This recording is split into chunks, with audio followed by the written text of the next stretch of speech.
Okay, we are live. Hi, this is William Ramsey. Welcome to William Ramsey Investigates. On today's show, I have returning guests, the Collins brothers. If you listen to my show, you'll know their work. We've done about 6 or 7 shows in the past. We've covered a lot of stuff that they've published from the Canadian Patriot. You'll see that here. They're on a part 4, Deception Through Disclosure. The one that I'm looking at right now is the Coming Cosmic Operation Northwoods. So go check out Paul and Philip Collins over there on the Canadian Patriot. I'll put a link to it in the show notes. But we've also covered some of the articles that they've written for the Decoding Culture Foundation. One is Anglotopian Dream, Science Fiction and the Anglophile Milieu, 1871 to 1904. And then the other one was Automated Autotheism, Transhumanism and the Technological Transposition of Divinity. So you can check those out. We've also covered some of their books, Invoking the Beyond, Kantian Rift. I think we did a part 1 and 2. And one of the other ones, we kind of decoded the Grush Enigma, which was really strange. Ties to Esalen and all kinds of stuff. But again, we're going to talk about this one today, the Coming Cosmic Operation Northwoods. So Paul and Philip, welcome back to the show. Thanks for having us on, William. Thanks. Awesome. Bill. Awesome. So for people who haven't heard our last shows or anything like that, can you just do a brief background, kind of talk about your writing careers, and then what that led up to this 4-part series, Deception Through Disclosure? Sure. Well, this is Philip Collins, and I have a bachelor's degree in communication studies with emphasis on print media, and also a bachelor's degree in liberal studies with an emphasis on literature and a philosophy minor. And it was through my philosophical studies that I eventually became familiar with the topic of scientism, which is essentially epistemological imperialism, the imposition of science upon all fields of inquiry, which is not only pure folly, but extremely dangerous, because science, given the fact that it's predisposed to the quantitative and empirical methods of investigation, it tends to jettison recalcitrant data and reduce man to nothing more than the level of unsophisticated base animality. And this allows for the ascendance of a scientific technical elite, as Eisenhower put it. And that was the topic of our first book, The Ascendancy of the Scientific Dictatorship, which charts the course and development of technocracy, which is a rule by a technical scientific elite. And then shortly after that, we also wrote Invoking the Beyond, which deals with the invocation of a deific force that acts as a surrogate for the divine, a surrogate for God. We live in an era of modern myth makers. They fashioned several myths for us, like the myth of the wrathful earth goddess, the myth of AI and technological singularity, and the myth, most significantly and most fantastically, the myth of extraterrestrial gods. And that's pretty much represents the crescendo of the invocation of the beyond, which is really just a narrative construct that is used to ontologically and epistemologically overwhelm all representative forms of government and allow for the introduction of a deus ex machina in the form of a technocratic elite. So yeah, that's how we basically came into these topics. At least myself, I came into it through my philosophical studies. Paul, of course, comes at it from more of the vantage point of poli-sci, of political science, which is what he has his minor in. Yeah. And I didn't, like a lot of journalism, I worked for Times Community News out in Ohio, and I still do some stringer work here in Lusk for the Lusk Herald. And on the alternative side, I've done articles that appeared in Paranoia and Nexus.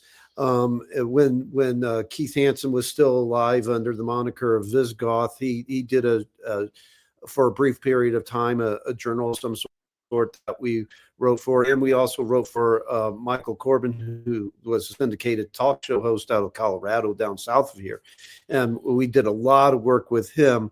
And for his show, A Closer Look, he had like a magazine that accompanied the show called the ACL Report, which just stood for A Closer Look.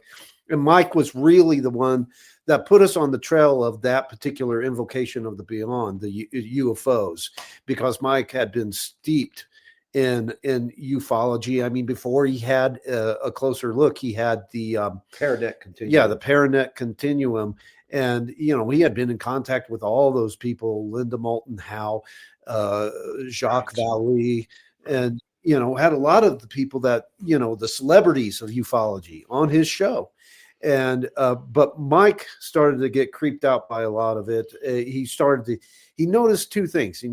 One thing he noticed was, he's like, for objective people that are supposedly taking an objective or scientific approach to this phenomenon, these people sure use a lot of occult methodology. They sure do. Yeah, and that freaked him out. And the second thing is that there was this recurring thing where people in the military or in the intelligence community, individuals that would be recognized as recurring characters in what's known as deep politics, in the study of deep politics or parapolitics or whatever you want to call it. And all they kept on coming up, they kept on emerging, and case after case. Yeah, they would become involved invariably. Would become involved in these ufological cases, and their involvement would be rather dubious, it was very suspicious, the extent to which they were involved.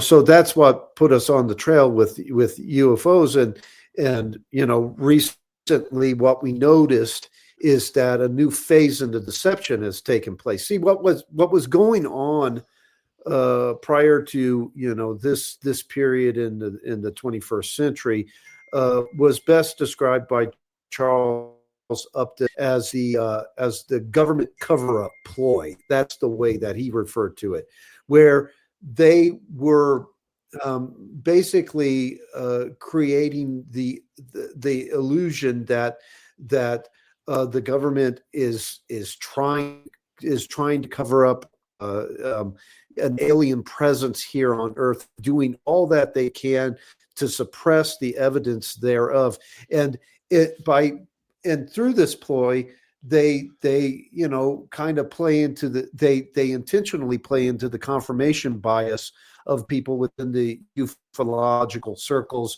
and people within the UFO community who say, who look at all this, and say, well, they're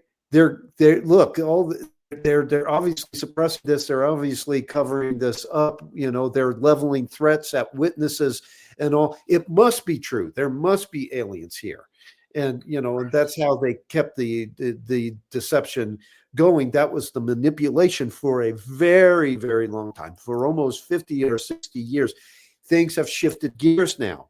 Now they're trying to, the deception is one of disclosure, of fake disclosure. Just like there was a fake cover-up, now there's a fake disclosure where the government, feigns this kind of capitulation. Okay, you found us out. We give up.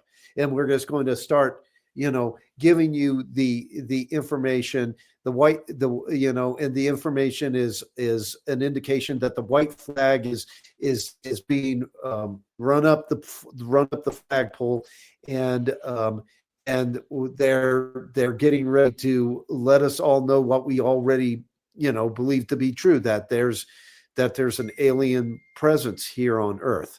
And so that's what the series is about. And hopefully when when it's all said and done, we're going to synthesize this one into a book form. Yeah. Now, the purpose for the revelation of this alleged alien presence, it serves multiple functions, depending on whatever narrative paradigm you're operating under. You can operate under the narrative paradigm of alien visitation precipitating a crisis of diplomacy. How does a multipolar world conduct itself diplomatically with the visitation by extraterrestrial beings, thereby necessitating the formation of a technocratic world state, the amalgamation of all sovereign nation states into a single supranational entity. So that you can have one entity that speaks for the entire planet so as to avoid a breakdown in diplomacy or misunderstandings. Which by its very nature has to be totalitarian. You will have the complete and total obliteration of representative bodies such as parliaments, congresses, what have you. Then the other narrative paradigm is the militaristic threat paradigm, the paradigm of the invading alien force, which invariably precipitates, again, the formation of a technocratic world state, this time under the auspices of meeting the militaristic threat from beyond with our own military, and a unified world army. But in either case, you have identical outcomes. You have a technocratic world state. You have the complete and total abolition of representative bodies and the enshrinement of technocracy. Then the second function that's served by the invocation of an alien presence, of an alien visitation, is the introduction of a new neo-Gnostic spirituality, because basically according to this new myth, for whatever reasons inexplicable to us, now space has become this numinous realm, this the new supernatural reality, the new heaven and earth. We see the complete and total transposition of the eschaton into the vacuum separating celestial bodies, and space becomes the place where all the eschatological yearnings of religion are fulfilled. Think of the search for Spock. Search for Spock, where resurrection is actually a reality on another planet. On another planet, right. 2001: Space Odyssey. A great many of the great deal of science fiction has intimated this spirituality, but on a spiritual level, the level of belief, the level of religious belief, this is advantageous also to a ruling elite, because the soteriology, while mythology, and this is a neo-Gnostic faith, Gnostic soteriology was ostensibly individualistic, and it ignored all the communal aspects of Orthodox Christianity. At the end point, the final destination on Gnosticism was reabsorption into the pleroma, which was this singular deific power. So identity, individual identity, is submerged in this broader sea of consciousness and is obliterated. The individual is obliterated. Well, what happens when you ideologize a soteriology like that? Well, you have, on a political level, collectivism, the subordination of the individual to the collective, the subordination of personal identity to the apotheosized state. And that's the purpose served by this invocation of an alien presence. Gotcha. Right. So it's like this serves a purpose, right? It's a service where it's like a new heaven. It's a it's a new earth in a lot of ways. This whole view of less, and you have to see it with the technocrats too. You have to see it with people like Elon Musk. This drive towards Mars is almost like a heavenly saga or a heavenly realm. Like, instead of going to heaven and fulfilling your work on earth, as Christ said. It's something else. Like, we got to get to Mars. We can do it. Come on. So it's almost like these are being transposed.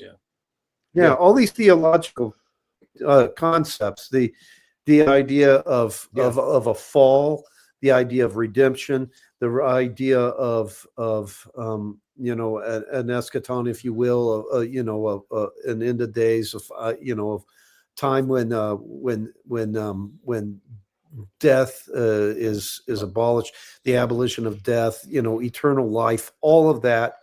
They believe in it probably as much as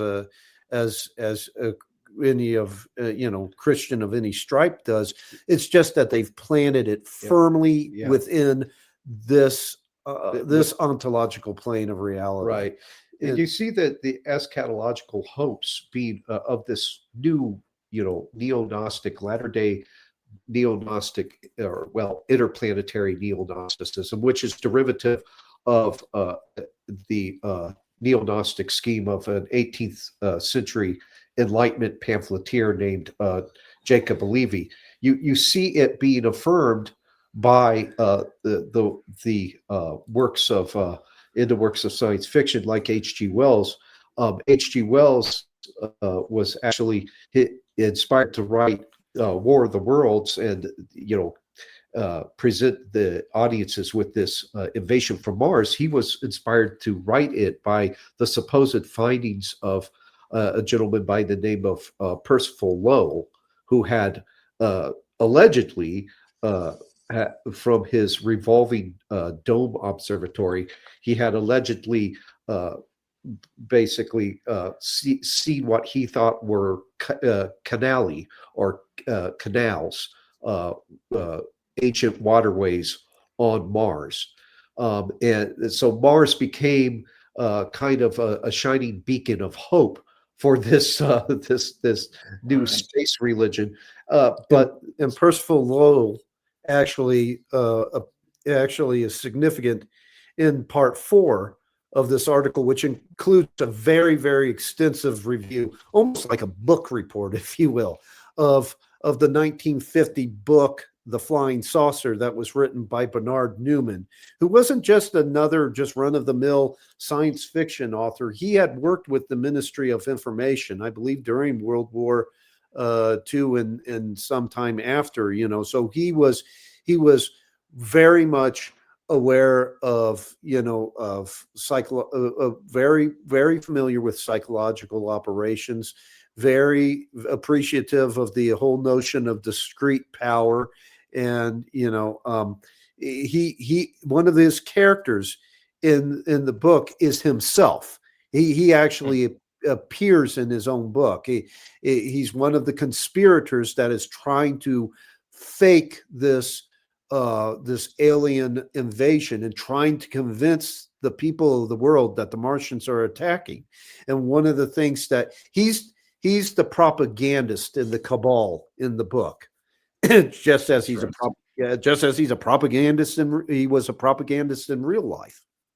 And one of the things that he does is to prepare the world for, you know, this fake invasion, that the narrative that they're going to hatch, is he begins to seed the culture with the reintroduction of Percival Lowell's work over, you know, supposed Martian canals, so that people would be, you know, be ready to accept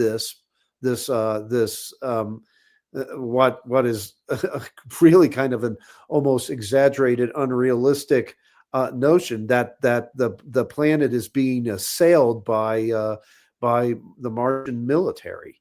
And so, yeah, he's, you know, Percival Lowell actually, you know, makes an appearance in that book, and, you know, we point that out in the article. But the article really takes up where everything segues with this series. And the 4th installment takes up where the 3rd installment left off. And in the 3rd installment, we brought up an individual by the central character in that 3rd installment was a man named Paul Nitze. He was an American businessman and he was a government official, and he had come up with a defining document for the Cold War called the National Security Council Policy Paper 68, NSC 68. And, people are like, why in the hell would you bring that up? That's about as far removed from ufology as East is from the West, but actually it's not. Now, what Nitze's paper did is suggest that the whole Cold War be militarized, and that the only way to really have an effective deterrent to the communist world was to just amp up the defense expenditures and to really get the military industrial complex rolling. And, that was the only way to meet the communist threat. So he departed from his mentor, who was George Kennan, a bit. George Kennan was a historian and kind of a counselor to the State Department. And he, all that Kennan wanted to do was like, well, let's put the communist world in quarantine. And so, we kind of partitioned them off from the rest of the world. But Paul Nitze said, yes, partition them off, and then let's build up a tremendous military force. And this will, help counter the communist menace and eventually bring it falling down. And, like I said, many people would consider this tangential to the whole subject of UFOs, but this is where the UFOs come into the story of Paul Nitze. There were several different thinkers and different, whether it be scientists, military men, all who basically supported and subscribed to Paul Nitze's Cold War philosophy, and they were afraid that at some point, eventually that Cold War philosophy of militarism and statism would start to wane and start to weaken,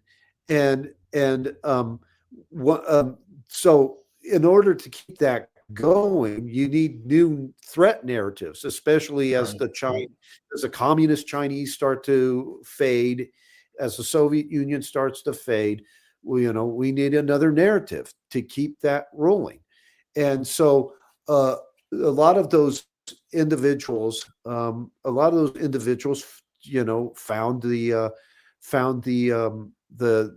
new threat narrative to be the UFOs. They found that would be a viable threat narrative. Among them was Edward Teller, for instance, the Hungarian father of the H-bomb. He was part of what was called the Committee on Present Danger, which was this organization that was totally committed to the precepts of NSC 68. And what he did was he put out a lot of UFO stories of hostile aliens, put them out there into the ether.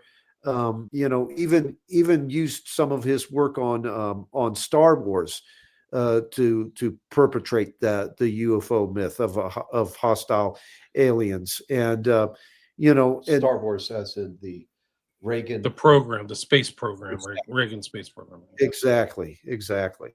And his stories, a lot of what he pushed, back in the late 80s and early 90s, ended up, becoming the core stories of the UFO lore of the that we're all familiar with, underground bases with aliens, alien underground bases, aliens sparring off against special forces, in these underground bases and the like. And they're alive. People have seen them. there's Yeah, bodies somewhere. yeah.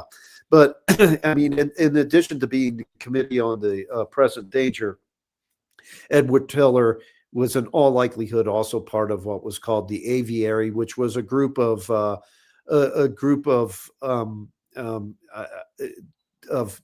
different government officials, former government officials, intelligence people that claimed, that they wanted to get the truth out about UFOs. And this group was able to spread disinformation through Bill Moore, who was a co-author on the book about Roswell. I think one of the very first real books about Roswell.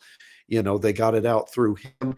They also got it out through an individual named Paul Benowitz, who unfortunately was an unwitting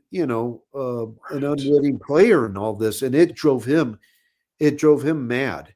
He ended Like up literally insane, like not just like, oh, he's wacky. No, he went into a mental institution. no, yeah, you're right. He went into a psychiatric institution because Yeah. In no small measure because of the efforts of Richard Doty. yeah. Right. That's another story. There's a really good book on that. It's Saucer, Spooks, and Kooks.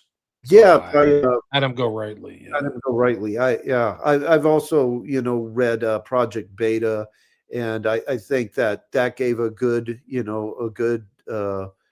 depth of what happened. It, really chronicled that descent into madness, and also Mirageman did a good job too. Rajman, yeah, that's a documentary. Yeah. There's a book version of it that by Mark Pilkington too, and everything. So I mean,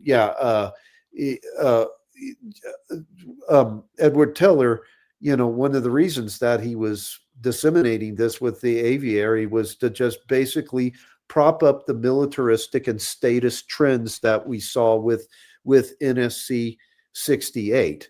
And so, Nitze still, plays a role in the fourth installment. But he's still significant, to study because of his role that he played in a 1963 proposal that many people know about, and all known as Project Northwoods.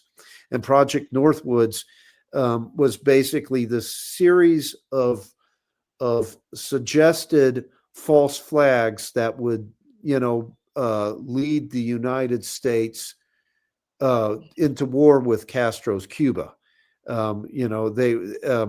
They included plans to like shoot down commercial jetliners or the fake shooting them down.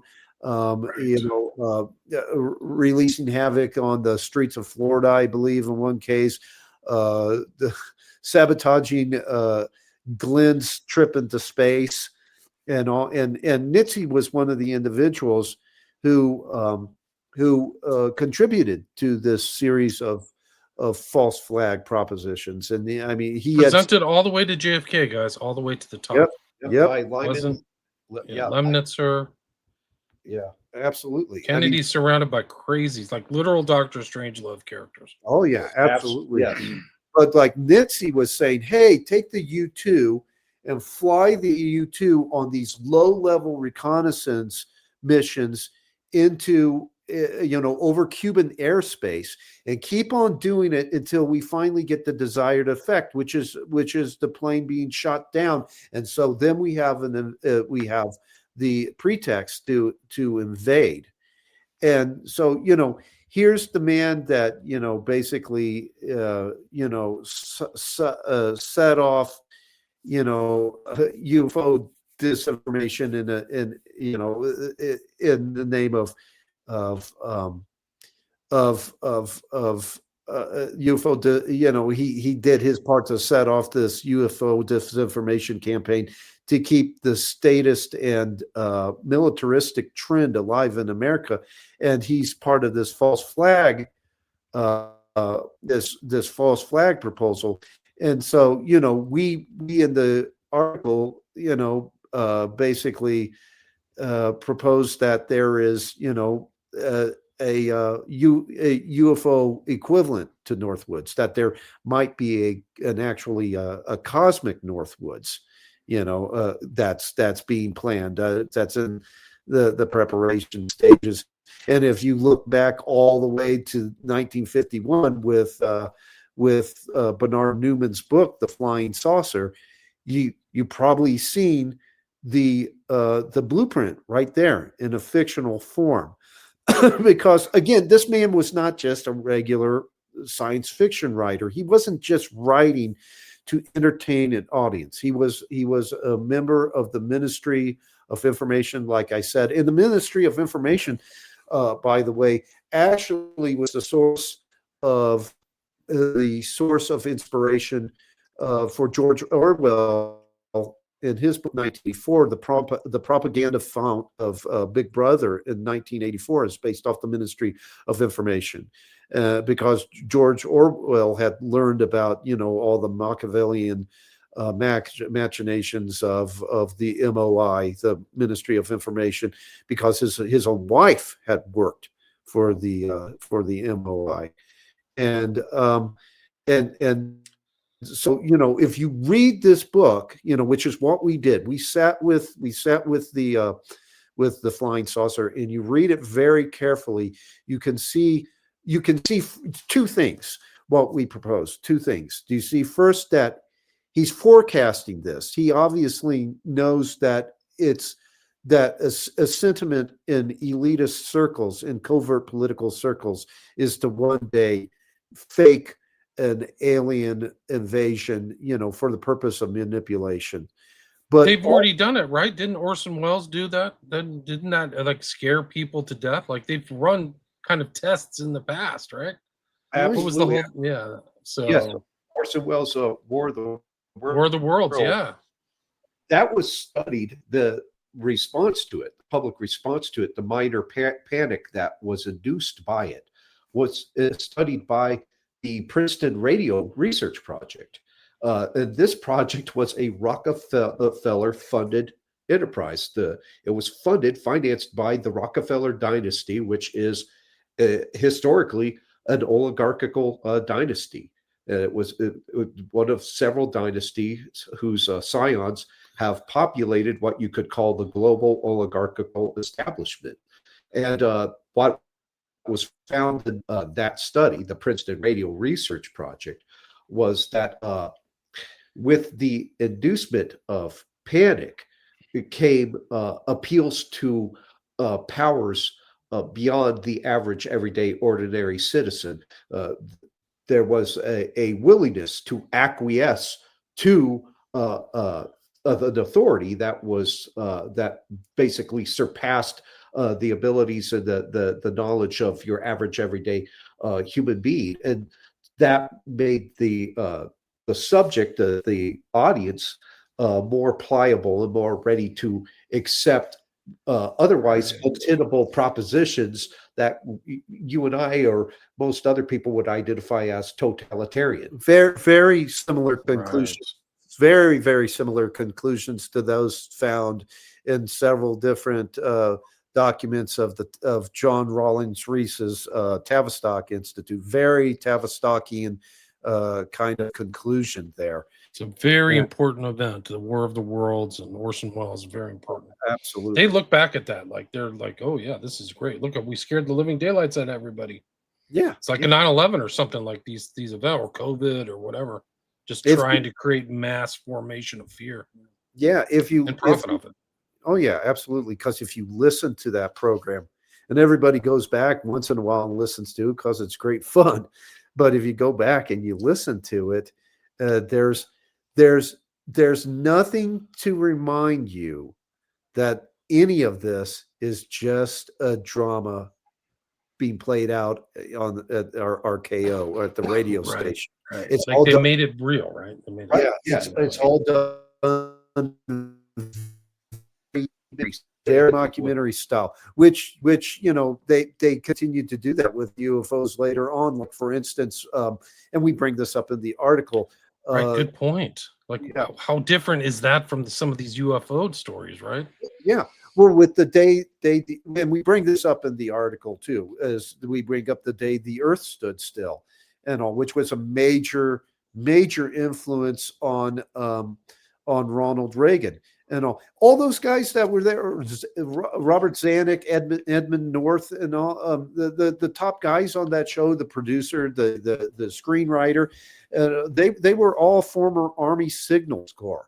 They were all former Army Signals Corps. And if you look at the way that they did it, there was nothing in the way that movie was done, especially with the landing on the lawn, the introduction of the aliens, the landing on the White House lawn. There was nothing that would allow you to pull back and say, "Hey, calm down, take it easy. This is just a movie." It's done very documentary style, no music. The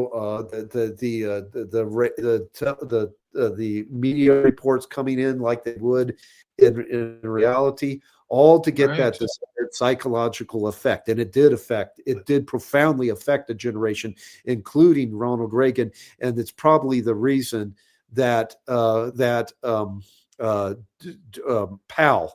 Colin Powell, who was had to constantly be editing out references to UFOs out of Reagan's speech, because he was just enamored with it. I mean, he was obsessed with this stuff. Also, there was and that's his view. This is a real political figure saying it'd be good if somebody came from outer space, because then we could all work together. We could see a foreign enemy. And interestingly enough, who is alien visits the Earth and the day the Earth stood still is an alien being, a humanoid by the name of Carpenter, which is a less than subtle reference to a Jewish carpenter in the Bible. That Carpenter is basically a Christ archetype. He's basically a astrotheological, if you will, astrotheologized version of Christ, but a Christ archetype nonetheless. I forget who said it, but somebody once said that Satan is the ape of God. To paraphrase that individual, the aliens are now the ape of God in the way that they've been presented, the way they've been presented to us by the hidden social engineers and stuff. But Reagan was enamored with the whole idea because of the day the Earth stood still. And Reagan, it mirrors a character in the book The Flying Saucer, the 1950 book, Newman's The Flying Saucer, Anthony Eden. And the conspiracy begins off with the cabal just sitting there and casually reading the newspaper, and Anthony Eden is there and suggests, well, maybe, to paraphrase the man, maybe, tensions and diplomacy would be better if there was some kind of hostilities from beyond, some kind of hostilities from space, that would be easier to bring the world together. And that's what sets them off in the book. With this conspiracy, and gets the ball rolling with the conspiracy. And again, this book was, basically him forecasting that one day, sometime in the future, elitist circles, covert powers, the covert power structures that he was familiar with from his time in the MOI would try to do something like this. But it was also in our opinion, his chance to be prescriptive and to provide proposals to that coming conspiracy whenever it took place, which ended up, I guess, starting in a embryonic stage when he was still alive, and reaching all the way up to now, where it's reaching a maturation point with this whole disclosure crap. But the book includes some false flags. There's a series of rockets that crash all over the world, and the rockets are all part of of a message to the human race. One builds upon the other, until you find out what these Martians want. The Martians are experiencing I believe it was called the wasting disease, and they need all of the world's gold to deal with this disease. And so they're demanding that the world give up all of its gold so that they can cure this awful disease that they're facing, or else. And so, the world refuses, and so the the cabal then unleashes a weapon on the world, and the weapon is demonstrated in a mostly abandoned forest area, save for some unfortunate souls, some prisoners that were left there. Over in I believe it's in Eastern Europe or Russia. It's Bielorussia. It's a very real place, and one of the head conspirator, a scientist by the name of Drummond, who the novel says is several years ahead of the rest of the great minds. For some reason, he's several years ahead in his intellect, and so he's able to, and that intellect that's that advanced is able to, as a result, invent things that appear to be otherworldly and extraterrestrial, but he invents what's called a protonic bomb that is much more devastation, in several orders of magnitude, much more devastating than any nuclear bomb would ever be. Drops it on Bielorussia and scares the hell out of the people, and thus starts to convince the people gradually that is a unified response is needed to take care of this Martian menace. And then they even unleash a Martian corpse on the people of Earth. They actually stage a crash and have a corpse that conveniently enough goes through decomposition before anybody can figure out what the hell this thing really is. And but it's a very real body, this kind of homunculus that's made up of monkey parts, of a Chinese man's body parts, of other animal parts, and convinces the world that this is real, that this is not some kind of large scale hoax. And by the end of the book, the world is very much on its way to world government. And he says that forthrightly. World government is emergent at the end, and so again, this is one of those questions again. We come across these kind of pieces of fiction periodically. Does life imitate art? Right. Or does art imitate life? Yeah. It's good. Fact to fiction. Why are these narratives being put out? And how many of the movies and books always involve the backdrop of like a government or world government? Like even The Day Stood Still, or Contact, or all these other ones. They're always some kind of like civic meeting in DC or somewhere.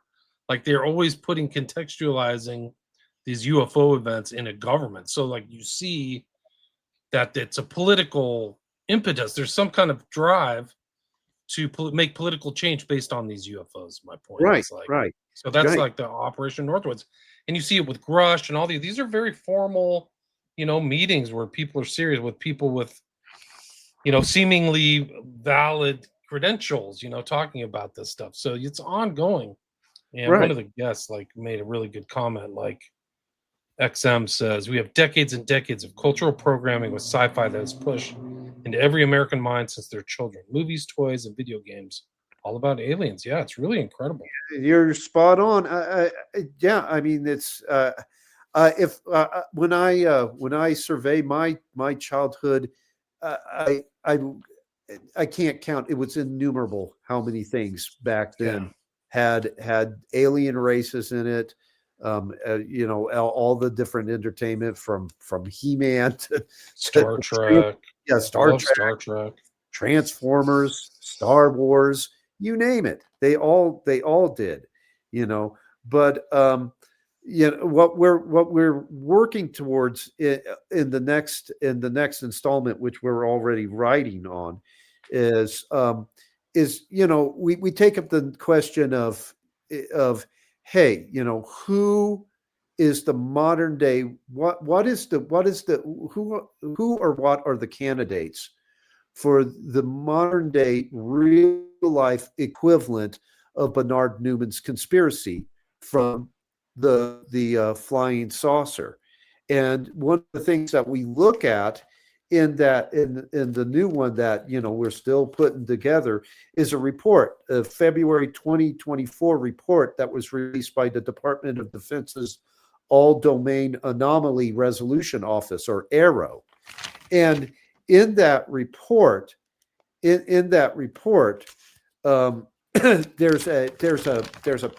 a small paragraph in that report where we think that they actually identify that real life equivalent to the conspiracy in Newman's book.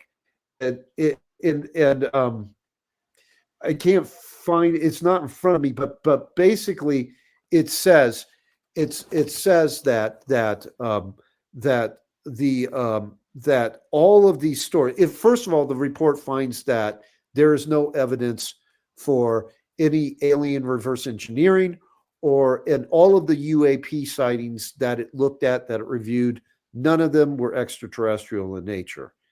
And then it says that all these stories, the report goes on to say that all these stories of extraterrestrial reverse engineering, of extraterrestrial origin behind the different UAP stories, all go back to the same group, to OSAP/ATIP, to the Advanced Aerospace Weapons Systems Application Program, and its later incarnation, the Advanced Aerospace Threat Identification Program. And so there is the real life conspiracy that mirrors what's in Bernard Newman's book. It's this fraternity of people that worked in OSAP and ATIP, or worked with OSAP and ATIP, and are somehow associated with them. And that brings us almost full circle back to David Grush, back to Lou Elizondo, back to Bigelow, Robert Bigelow, and all of those guys. And it's a lot of them. Yeah, it's a lot of them. It's a whole hell of a lot of them. And that's how kind of PR works. Is this, they make this almost like a lineman formation of everybody kind of saying the same thing or something similar, and it creates that Ash experiment, right? Where everybody says the line is this far, and when you walk in, you go, well, if you all say the line's that far, the line's that far, right? I'm not going to say something else, right? So like you're seeing it play out, these kind of like behavioral psychology stuff. Yeah, really amazing. Do you guys have time to take a few of the comments? Yeah, absolutely. We're at the 48-minute mark. Somebody, Oswald Spengler, asks, could you ask the Collins Bros about rhesus negative blood types in regards to disclosure? I have no idea what that means. Do you guys know what that means? I'd have to study that to find. Yeah, I'd be lying if I said I know anything about that. XM, aliens make you disbelieve your religion and believe their weird Satan religion. I think that's part of it. Yeah, absolutely. Oh, absolutely. I mean, look, these people turn to occult methodology all the time. If you look at Bigelow's outfit when they were at Skinwalker Ranch, you hear that they were doing all these scientific experiments, and then the security guards that were part of it come out and tell you, well, actually, they were messing with Ouija boards, So for why are scientists, where's the scientific method? Why are they turning to? They look more like occultist. Right. They do. Well, and also Right. the dominant hermeneutic, and I've said this repeatedly, the dominant hermeneutic according to which the UFO phenomena or the modern UFO phenomena is understood, the interpretive lens through which it is seen, was established during the 18th century Enlightenment by a neo-Gnostic pamphleteer and theoretician by the name of Jacob Levi. In his Latter-day Interplanetary Neo-Gnosticism, he posited that humanity was nothing more than apostate angels who were imprisoned within ontologically optimal physical bodies.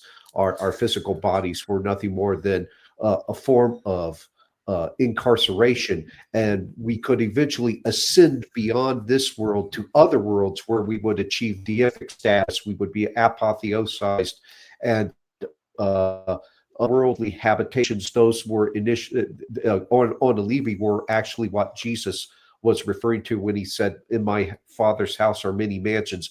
Those many mansions to which Christ was alluding on Jacob Levy were actually otherworldly habitations, and all of the modern UFO myths are somehow derivative of Jacob Levy's latter-day interplanetary Gnosticism, this theologized view of space that is designed to be, in our view, the new religion that will be promulgated through the introduction of UFO myths, because again, it calls for the radical homogenization of humanity into a singular planetary organism, which and when you ideologize that, when you look at that codified as a political doctrine is collectivism, which is advantageous to the technocrats. Gotcha. Let's see. More domestic gladio. It seems like it. Yeah. Can't get the funding if there's no boogeyman to find. Alex says, "Where have the brothers been? I'm reading their book, The Ascendancy of the Scientific Dictatorship." Amazing book from 2006. Still pertinent. They're here. Done Yeah, shows. Yeah, go ahead. Yeah, I mean, like we're working for Decode Culture Foundation a lot, and I do a lot of work with the Rising Tide Foundation and with Canadian, Matt Ehret's Canadian Patriot, review, basically publishing articles through there. What the hope is that we're gonna synthesize this all into a new book about disclosure.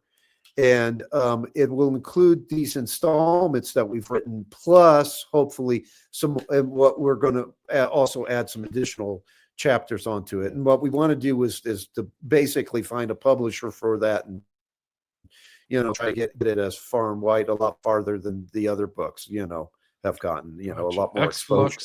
Gotcha. Xlux says, "I kind of believe that secularism is just the worship of aliens. I've never met an atheist who doesn't only A, believe in aliens, B, worship aliens, and C, denigrate humanity." People on a little blue ball. Interesting. Yeah. That's a very salient observation. We broached that topic in our article, Automated Autotheism. The secularism is actually, in the words of Eric Vogelin, a radical emanatism, as he put it. That's quite a mouthful, but basically what secularism does is it basically renders the whole world nothing more than a closed emanate frame wherein humanity can be apotheosized. And you look at the luminaries of secular thought, like Marx, like Lenin, Feuerbach. What they did was they projected all of the finer features of, they held that religion was the projection of all the finer features of humanity into this hypostatic beyond. And the great turning point of history would come when man would draw that projection back into himself and be transfigured into Superman. Superman in a Nietzschean sense, the Ubermensch. So yes, secularism is secularism. Why it ostensibly it represents a diminution in the prominence of religious thinking, of religious thought. It does intimate a theos. It intimates a God, and that God is man himself. So secularism kind of qualifies as an anthropocentric theocracy, a man-centered theocracy wherein man becomes God himself.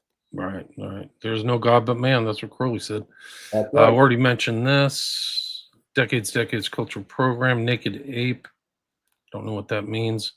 Xflux asks, what do they think about cattle mutilation phenomena and its relation to blue beam politics?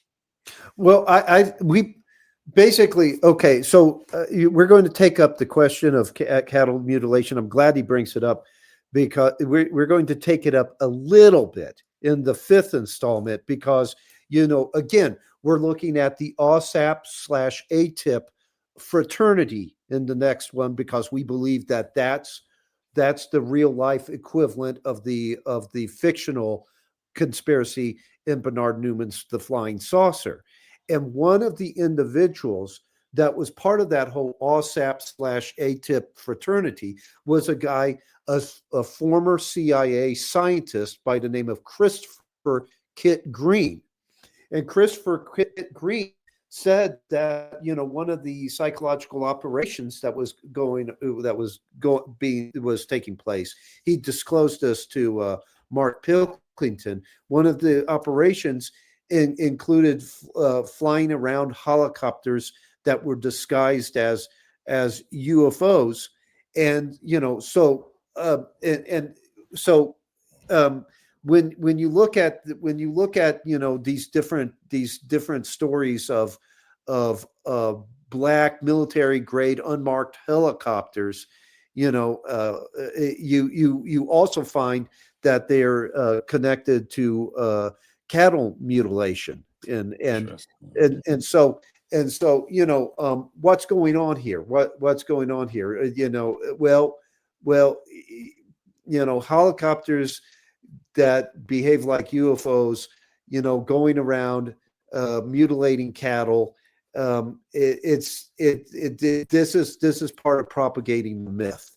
This is part of scaring people and convincing them that aliens are not only here, but that aliens are molesting the wildlife, including and the human race and all. And again, the whole deception is characterized by function stacking, and so you got one part in an operation that's used to achieve multiple ends. So maybe they might be also mutilating these cattle as scientific experiments, but and testing different things on these cattle. But that doesn't mean that they can't also be used for, you find one of your herd just torn up, the psychological effect that's done by that. It's probably also to have a psychological impact on the people, and because people in New Mexico going all the way back to 1975 were they had the hell scared out of them by all the mutilations. That's Molten Howe. You mentioned her earlier, right? Who's that? I think Molten Howe did a big book on the cattle mutilations, right? Yeah. Oh, yeah. She did a Strange Harvest. I read that one. Yeah, that's right. But if you want a better section, a better take on it, read. I would advise people to get a hold of Lawrence Fawcett's book, Barry J. Greenwood's book, Clear Intent. They have a chapter over mysterious black helicopters and the nexus between those mystery copters and UFOs and cattle mutilation. It does a lot better, a lot better job, and it actually poses more possibilities than just extraterrestrials. Right. It doesn't suffer from the confirmation bias that you find in Linda Moulton Howe's work. Yeah. One of the things that they suggest, one possibility they suggest concerning the mystery copters that are kind of disguised as UFOs is that they belong to what they describe as "quote unquote" a paragovernment, a group that's operating as a government within a government. Well, that's the deep state right there. So, right, wow. Let's see where I got lost in this. People are talking a lot. Okay. Any question for the guest? Control room. Already asked that. Earth should still. They switched to shrooms and interdimensional nonsense. Yeah, they did. Yeah.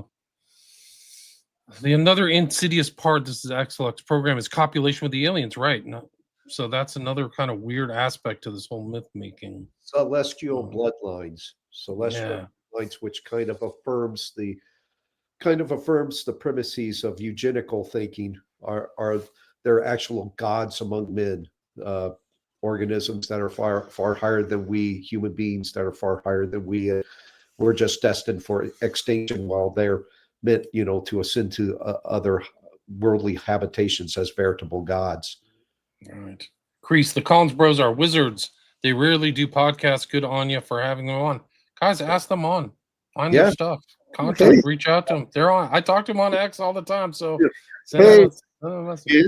Yeah. Thanks, Grease. Johnny Sensei. Yeah.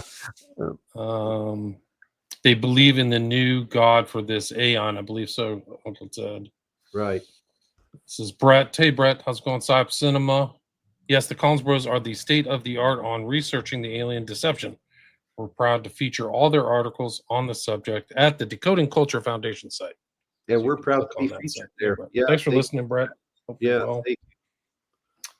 We had 150 live listeners, so thanks everybody for listening. Is there anything you'd like to add, guys, or anything I missed? Oh, just really quick. I want to end with this. One of the things at the close of the part 4 of the 4th installment, one of the things we say is that we believe that the modern day, the real life equivalent of Drummond, who's the brilliant scientist that's part of the conspiracy in the flying saucer, that the real life equivalent is none other than Avi Loeb, the Harvard scientist, who's also a part of this OSAP/ATIP fraternity.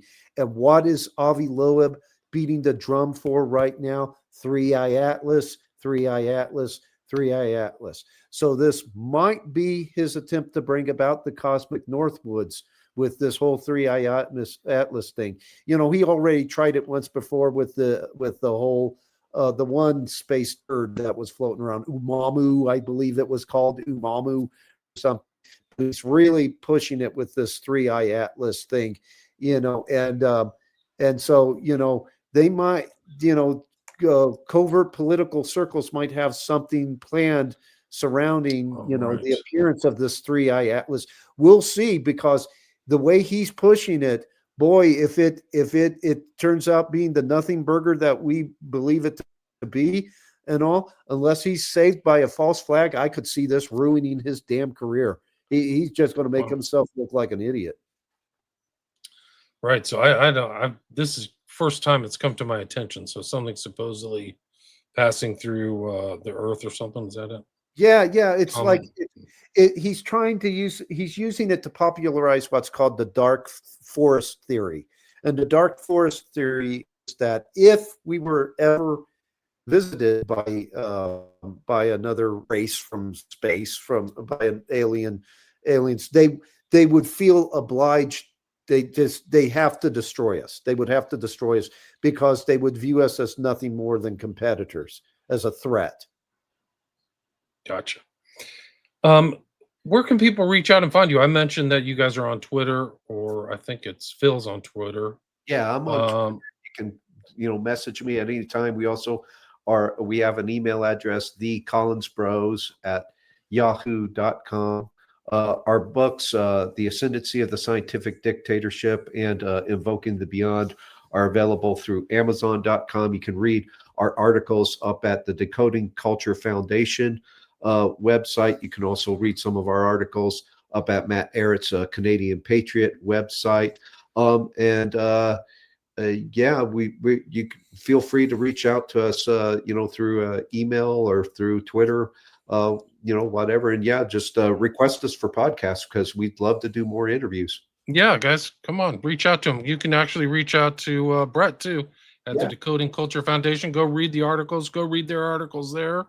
You can also listen to me talking to them about their articles on William Ramsey Investigates and their books. So you can just find any player. There's so many new podcast distribution apps and websites. You can just type in Collins, go to William Ramsey Investigates, type in Collins. There's 6 or 7 there. I think there's a couple old ones in Visigoth's old show from the Grassy Knoll. Rest in peace, Visigoth, aka Keith Hansen. For people who don't know, he passed away earlier this year. It's true. And his widow said I could just try to promote his stuff. So I've been trying to promote his stuff as much as possible. And for people who are listening to this on a podcast, I got my YouTube channels back. So I've been streaming a lot. I've had a lot of really great listeners and conversations and a lot of great comments. So thanks for everybody for listening. And thanks for all the comments. And thanks again to the Collins brothers. Thanks so much for joining me. And everybody have a great weekend. Stay safe. And I know it's wet out on the West Coast, so be careful. Thanks, everybody, for listening. And thank you, guys. Stay there. Yeah, thank you. Always a pleasure. All right, stay there.